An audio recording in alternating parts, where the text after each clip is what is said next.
Completamos el recorrido informativo, vamos a las noticias en tiempo real para ya terminar con las noticias de este día.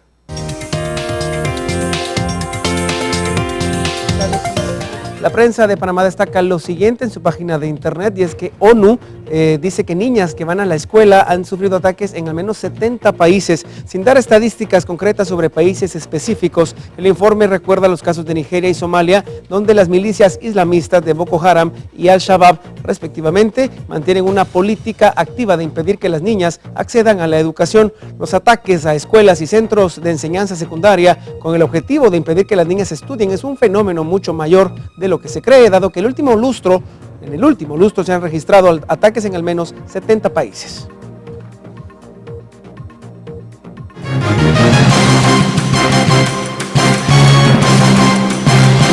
Luego de los escándalos de corrupción que alcanzaron al gobierno de la presidenta brasileña Dilma Rousseff y cuyo coletazo llegó incluso a Guatemala, con el aparecimiento de documentos donde se vinculaba al exasesor del Partido Patriota, el español Antonio Solá, y al candidato del partido oficial Alejandro Sinibaldi, ahora tras la renuncia de su presidenta Petrobras, estará bajo el mando de un banquero cercano al gobernante Partido de los Trabajadores, lo que vuelve a generar polémica.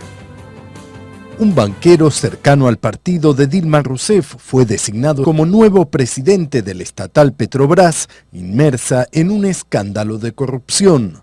Aldemir Bendine fue hasta ahora presidente del estatal Banco de Brasil. Petrobras es investigada por sobrefacturar contratos a cambio de sobornos para sus jerarcas, para miembros del gobernante Partido de los Trabajadores y sus aliados. Las acciones de la petrolera cayeron casi 7% en la bolsa de Sao Paulo, frustrada por la cercanía de Bendín con el gobernante Partido de los Trabajadores, aunque el funcionario no tiene afiliación política. Félix Rubén García Sarmiento, un nicaragüense mejor conocido como Rubén Darío, murió un 6 de febrero de 1916. Fue un poeta, periodista y diplomático de su país, máximo representante del modernismo literario en lengua española. Es posiblemente el poeta que ha tenido una mayor y más duradera influencia en la poesía del siglo XX en el ámbito hispánico. Este fin de semana los nicaragüenses le rindieron un tributo a un año del centenario de su muerte. Rubén Darío, considerado el padre del modernismo literario en lengua española, creció en la ciudad de León, en Nicaragua. Y aquí, faltando un año para que se cumpla el centenario de su muerte, se multiplican los tributos.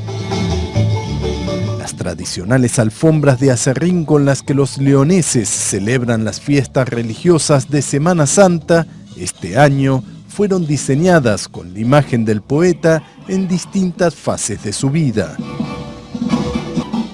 Aunque el escritor, considerado por muchos como el príncipe de las letras castellanas, recorrió el mundo, fue Nicaragua el lugar de su nacimiento y el país donde descansan sus restos. Leones, osos, monos y una elefanta que padecieron diversos maltratos en circos son algunos de los animales rescatados y rehabilitados en un lugar conocido como Parque Safari, un enorme zoológico ubicado en el centro de Chile. Veamos. Los visitantes del Parque Safari reciben el trato inverso al que les suelen dar en otros zoológicos. Aquí, los enjaulados son los humanos.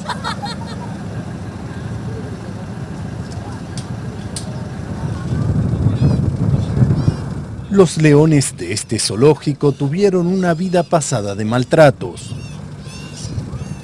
Fueron rescatados y enviados aquí, donde son cuidados hasta el fin de sus vidas.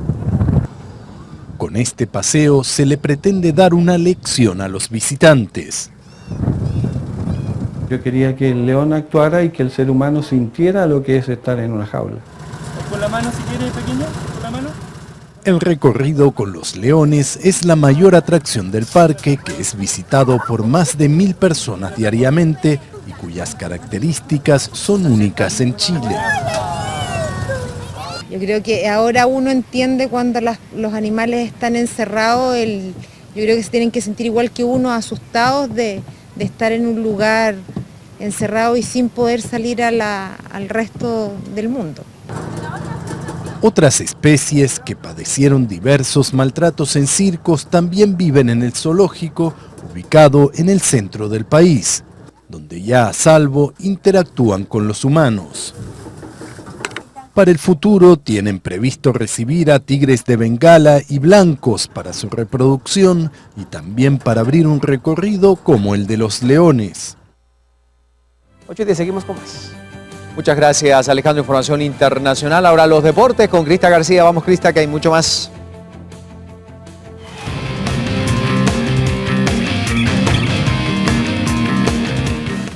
Es momento de compartir las noticias del deporte internacional, en esta oportunidad destacando la 22ª jornada de la Liga Española, en donde, bueno, el Atlético de Madrid se impuso con goleada al Real Madrid en el derbi de la capital española.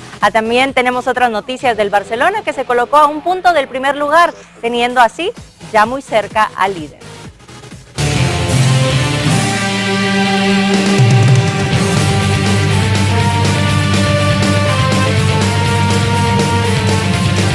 Una humillante goleada a lo campeón, el Atlético de Madrid se impuso 4-0 al Real Madrid en el derbi de la capital española que tuvo lugar en el estadio Vicente Calderón el fin de semana. Las anotaciones llegaron al minuto 14 vía Thiago Cardoso, que contó con la complicidad de Iker Casillas, mientras un golazo de Saúl Níguez al minuto 18 aumentó las cifras para el 2-0 en la pizarra. El tercer gol del encuentro llegó al minuto 67 en una jugada que culminó Antoine Griezmann, y la etiqueta de goleada llegó con un cabezazo de Mario Mandžukić al minuto 89.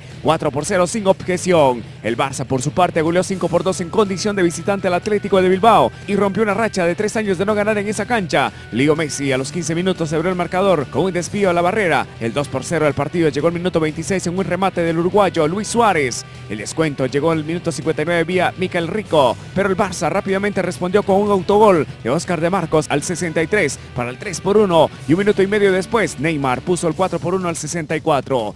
El Bilbao hizo más decoroso el resultado con una anotación al minuto 66 vía Duriz, y el quinto gol y final del partido llegó vía de Pedro al minuto 86. El Barça ahora se puso a un punto del primer lugar de la tabla. Esto fue lo más relevante del deporte internacional. Para Viva la Mañana, Luis López. Ponemos punto final a la información de los deportes aquí en Viva la Mañana, y por supuesto tenemos que seguir destacando información importante. Hoy en la mañana nos visitaba un personal de la CONRED que destacaba información importante acerca de lo sucedido el fin de semana en temas de esta erupción de ceniza del volcán de Pacaya, así que destacamos. Lluvia de ceniza. Está con nosotros el doctor David Monterroso, subdirector de mitigación de la CONRED. Doctor, ¿cómo le va? Buenos días, Buenos gracias días. por acompañarnos. Fin de semana intenso, me imagino, para toda la gente de la CONRED. Antes, háganos y precísenos cómo está el panorama, cómo está la situación hasta ahora.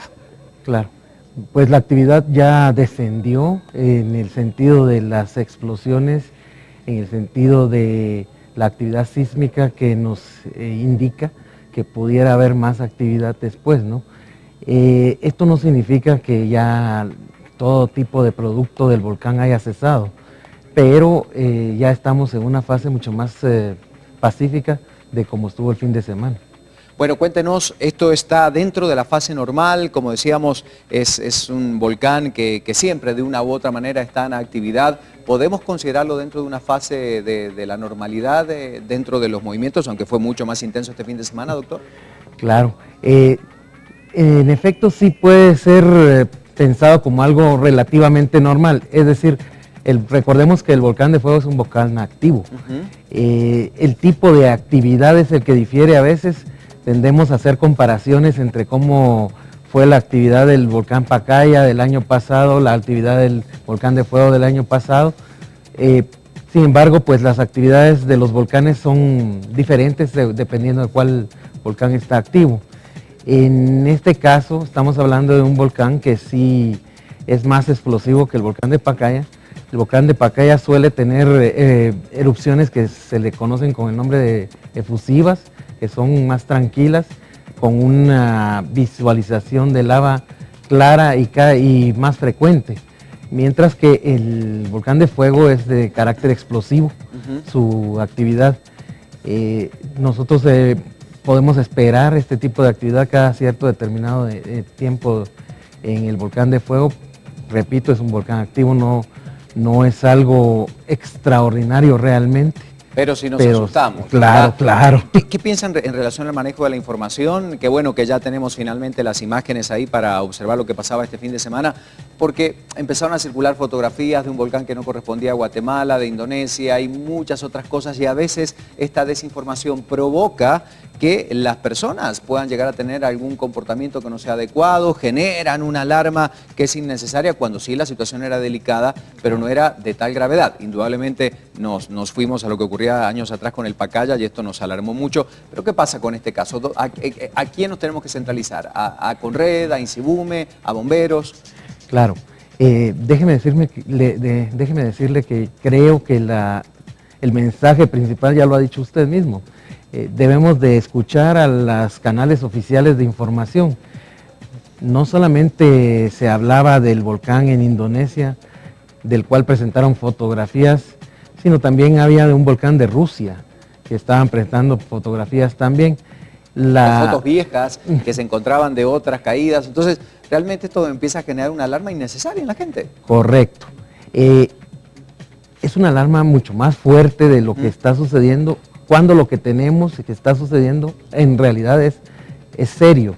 Debemos de tomarlo seriamente, en todo momento debemos de estar preparados, pero cuando ya ocurre un evento como el que ocurrió este fin de semana, debemos ya sabiendo cómo debemos de actuar, porque hemos estado preparados, porque nos hemos abocado a los canales oficiales para atender sus recomendaciones.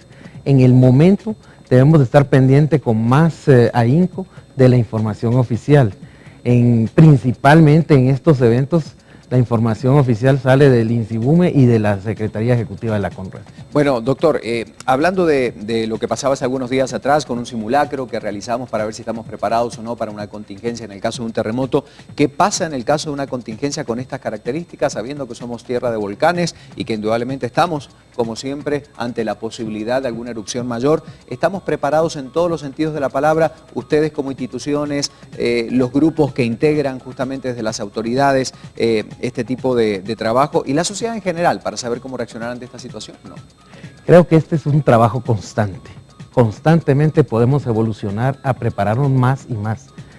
En nuestro caso, en el caso de las instituciones que pertenecen al sistema Conred, pues hemos estado mejorando nuestra preparación, incluyendo también ya a las comunidades, todas las comunidades que están en los alrededores, no importando de qué departamento. Durante el año pasado, de hecho, se realizaron actividades para preparar, incluyendo simulacro de actividad del volcán de fuego. Yo creo que eso fue bastante positivo para la manera en que las comunidades locales reaccionaron en esta ocasión. Porque al final son las más afectadas, como decíamos, hay en muchos lugares, ya habíamos precisado recién, donde hoy las clases están suspendidas, donde la situación es más compleja. Vamos a hablar en un ratito con el alcalde de San Juan Alotenango, en Zacatepeque, para que nos cuente qué puede pasar el resto de la semana, ya que haya descendido esta actividad eruptiva, que hoy amanezca mucho más calmado el volcán, nos indicaría o puede ser algo que nos permita visualizar que vamos a estar esta semana tranquilos, o hay que esperar. ¿Qué nos cuenta usted en relación a la alerta que todavía está establecida, doctor? Considero que debemos de seguir en este estado de vigilancia. La actividad volcánica, recuérdese que es una actividad de tipo de naturaleza geológica. Entonces, no podemos decir de un día al otro que ya cambió su fase, ¿verdad? Pero con que estemos pendientes de la información oficial, yo creo que estamos ahorita estamos en una fase de relativa tranquilidad y pues todo parece indicar que así va a continuar, pero debemos de seguir nosotros alertas, ¿verdad? Sí. Y precisando esta información. Bueno, ¿algún otro consejo, doctor, para terminar ya esta entrevista? Le agradecemos muchísimo tan temprano, sabemos que ha sido un fin de semana de mucha actividad, pero algo que quiera compartir con la audiencia, que está muy pendiente, obviamente, de lo que pasó este fin de semana con la actividad del volcán. Pues recordarles que Guatemala, a la vez de que es un país volcánico, que no solo tenemos al volcán de fuego, también tenemos a Pacaya, al Santiaguito, y también tenemos al volcán Tacaná, que es considerado un volcán activo. Los 4 que mencioné son volcanes activos reconocidos a nivel internacional como volcanes activos. Entonces sí tenemos que vivir con la conciencia de que vivimos ante esa amenaza